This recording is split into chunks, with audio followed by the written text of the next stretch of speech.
finish, I want us to zoom out a bit. Think of a world that adopted this idea of having a browser be at the centerpiece of your IT as opposed to this kind of unknown. What does that world look like of enterprise work? Not only security, but IT. Maybe Brian, you want to start that one?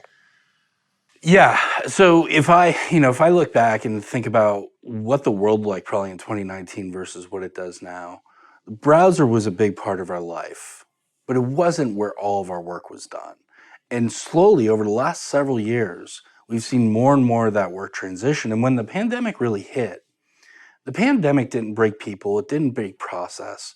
Everybody had maturity scores, and that's what they ran their security teams by. When the pandemic hit, it hurt architectures. The architectures of our security solutions were limited.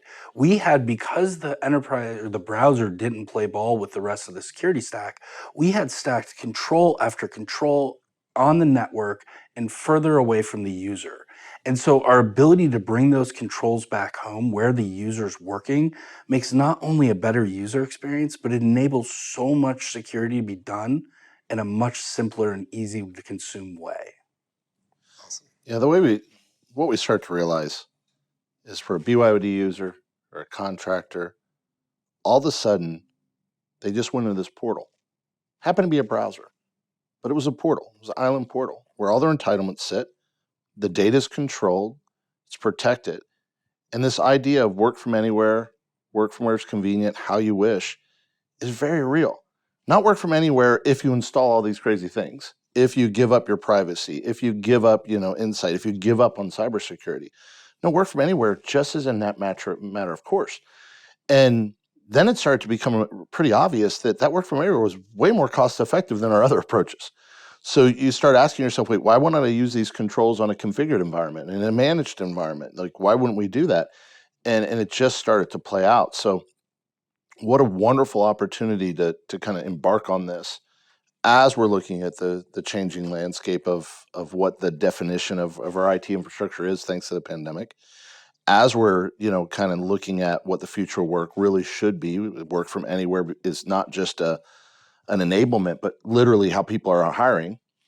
And to then think, okay, wait, we have these controls like DLP that aren't just working anymore.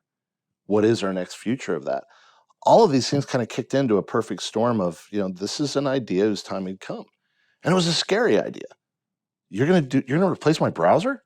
I remember when I was first pitching, I'm like, I'm not going to tell people to get off their browser. That's insane. But then once you get into it, you realize you're not saying that. Keep your browser, do whatever. Just come to work via this portal. Just use this one application when it's dangerous. Just engage here for a call center, for a particular area. If you evolve to that as the primary browser, that's great. But you're not asking for that out of the gate.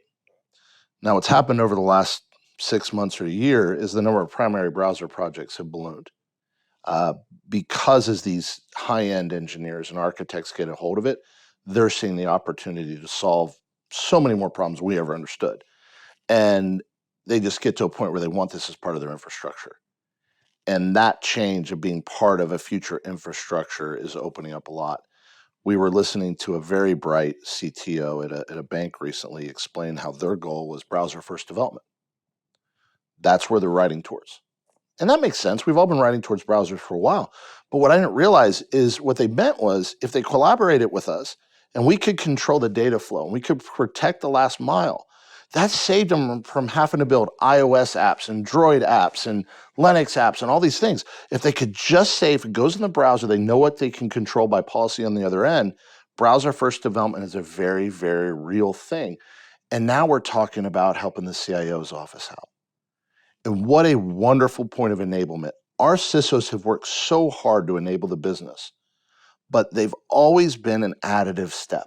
It's always been more blocker than enabler. And now they get to enable. They get to bring something to the business that will literally shorten development cycles, that will improve the ability to make an end user happy and improve their security posture. That's created a very different dynamic.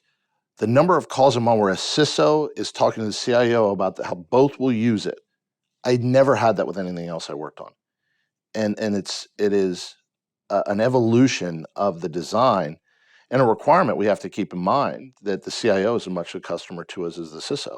Both have to have significant wins for this idea to take hold.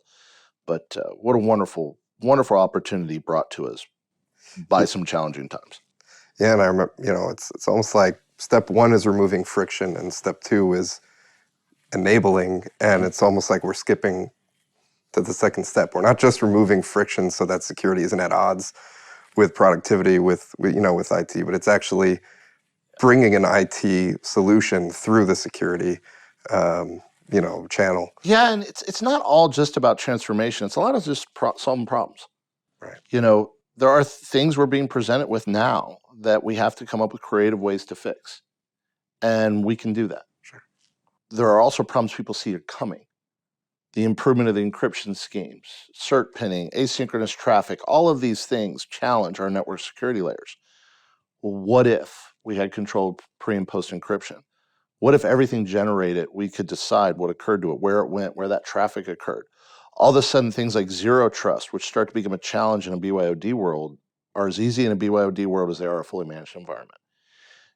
Those challenges gave people the opportunity to engage for a short-term purpose, but with a vision on a long-term outcome. And that we see our best customers kind of have that mix of a tactical requirement they're solving, but a long-term outcome of what they want to achieve. I remember you mentioning like this future of, let's say, like IT in a box. The idea where IT doesn't have to be this complex arrangement of tools, but you really just, it's right there. It's just in a square on your screen. Well, I think the future, people talk about BYOD.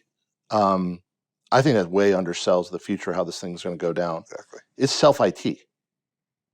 If you grew up with all these things and you are more than capable of taking that Mac, that Windows machine, those beautiful devices, and administering it, you're going to. So any company that is not giant is simply going to let their people buy a device and come to work on whatever network it is that is work from whatever location it is that they desire. And for us, all we got to do is say, okay, use our browser when you do that. Just like a collaboration app like Zoom. The end user doesn't have to choose it. They don't have to think about it. They click on a link, it pops up. If they don't have it, they download it and they go.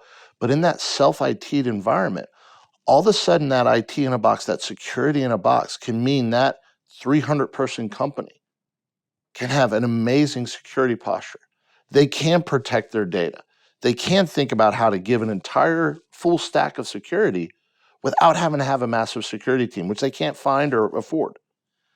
Then you flip it around and you go to the big guys that are defending themselves from some of the world's greatest hackers every day.